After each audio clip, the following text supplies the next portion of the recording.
Dr. Gersh, you talked about how these xenoestrogens, I talk about in the last 4 years, hormonal imbalances have skyrocketed. Cancers have skyrocketed. Chronic disease, and I am sure you're seeing it. Infertility has skyrocketed. In my own home, I have 2 daughters, and their menstrual cycles, and I've talked about this. One of my daughters, her pain level every month went from a 3, like, I don't feel good, I'm still going to school, to a 12, where she literally said, Mom, will you hit me so I can pass out? I can't deal with this pain. Throwing up. Now, the good news is we've taken care of it through supplements, through frequency healing. She's able to deal with her hormones. My point is this new modern world that we're living in with exponentially more radiation, exponentially more xenoestrogens, plastics, heavy metals, all of that stuff is disrupting everything in our body. Our hormones are backing up our liver, causing brain fog, causing all of these things, causing insulin resistance without even eating a morsel of chocolate. So with that being said, number one, I'm sure you're seeing more of this going on in the last 3 years than ever before. But number two, it is interesting that these xenoestrogens are causing more testosterone in people with PCOS, but then in some women, they're seeing estrogen dominance. Can you explain the difference and why the same source is causing 2 different outcomes in women?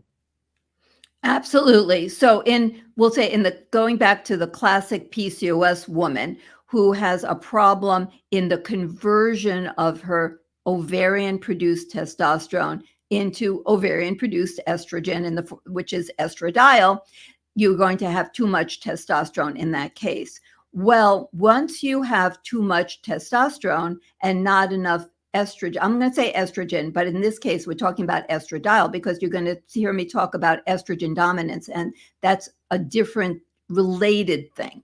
So I'm glad you brought that up because that's very much a concern of mine, that term is thrown around and people don't know what it really means. So if you have too much testosterone, it sets in sequence a whole bunch of different events in the body. Like it's going to affect your gut microbiome, just having too much testosterone. And as well, when you don't have enough estradiol, that's like the perfect storm of altering your gut microbiome. And when you have a lot of testosterone circulating, they've actually shown that the gut microbes actually start making more testosterone. It's like an amazing thing. They've shown that if you do a fecal transplant from a male to a female, they actually start having more testosterone. There's something about the gut microbiome that has an impact on just making. So the more testosterone you have, the more you're going to seemingly make, and that the gut microbiome seems to have some control in that. Now, once you have the leaky gut or the impaired gut barrier, you're having this dysbiotic group of microbes coming into the body. So think of it like a chronic infection.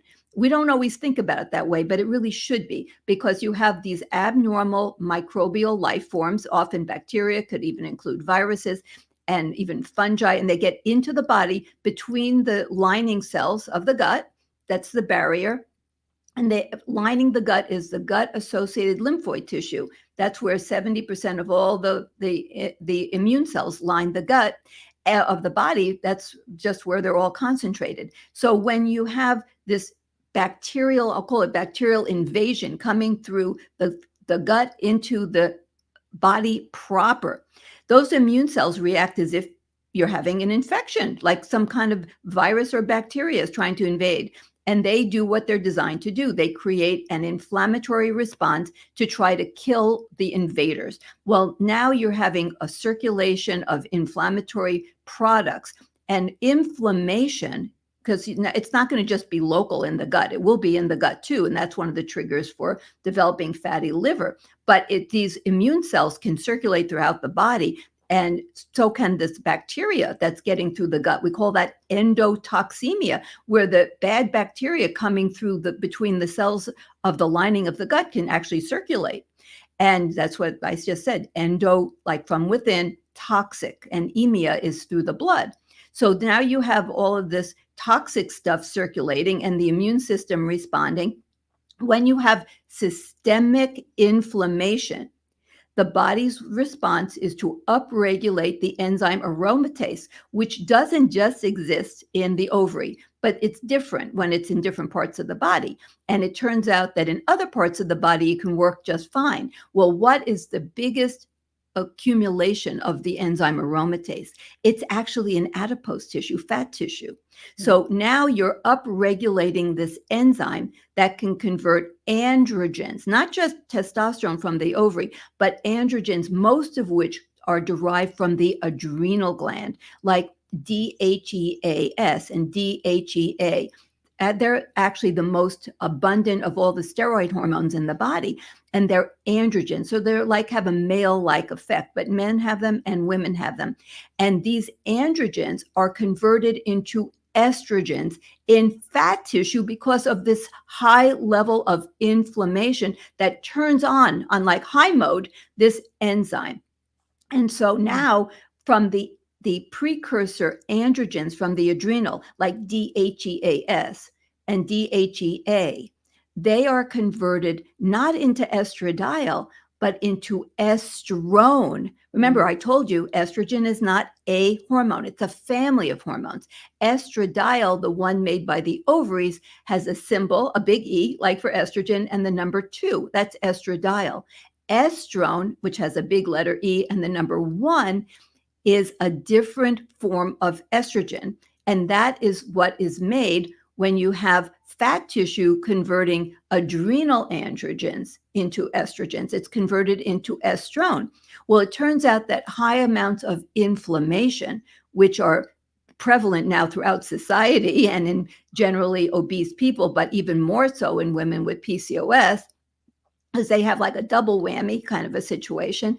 But when you have high levels of estrone, they act differently in the body than estradiol. Estradiol is the only estrogen that has a balanced effect on all the estrogen receptors. There's multiple, like 3 kinds, and then variations of even them. There's alpha, beta, and a membrane, but even they have some variants.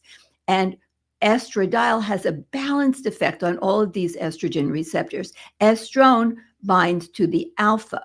Well, it turns out that alpha is like the on switch for inflammation, and estradiol operates the on and the off switch so that you can have inflammation when you need to have it, like if you're injured or actually have a real infection. Then you turn on inflammation, but then you want to turn it off and go into resolution phase and healing.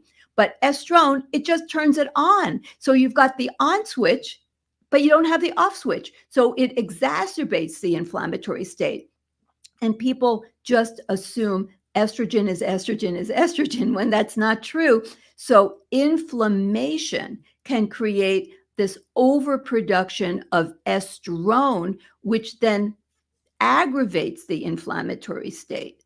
And so that's not the same as having proper production of estrogen, estradiol from the ovaries. And it gets all confused. And then people use the term estrogen dominance. But what they're really talking about is the inflammatory trigger to fat tissue producing estrone from the androgen precursors. And I was saying that when you have a lot of inflammation, the estrone and estradiol can go back and forth between one and the other. But when you have a lot of inflammation, the enzyme that converts estrone into estradiol is down regulated. So it's like somewhat in an off mode, so that the estrone that's produced from the androgens from the adrenal gland gets stuck as estrone. So you have an overabundance of estrone in the body, but you don't have enough estradiol. And so your body gets stuck in a even more pro-inflammatory effect and status. So you can see why if you talk about estrogen dominance, but you don't distinguish what estrogen, why is this happening?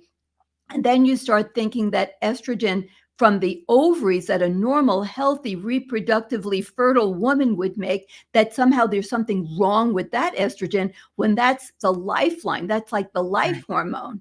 So it's really important to make these distinguishing like characteristics about estrogen widely recognized. So it would be like everything that's bad about trans fat is then like put on the reputation for omega-3 or olive oil kinds of, monounsaturated fats. They're in the same family, but it's like the evil twin that gives the bad reputation to the good twin. That's not to say that estrone is evil. When you have an imbalance, it becomes evil. When things are right in the world and you have a fertile woman, she's going to have estrone in her body, but it's not going to be like produced in heavy amounts by the fat tissue. It's going to be balanced from what she makes from her ovaries, converted back and forth between estradiol and estrone. So it's not evil, but when you have too much of it, it kind of does become evil.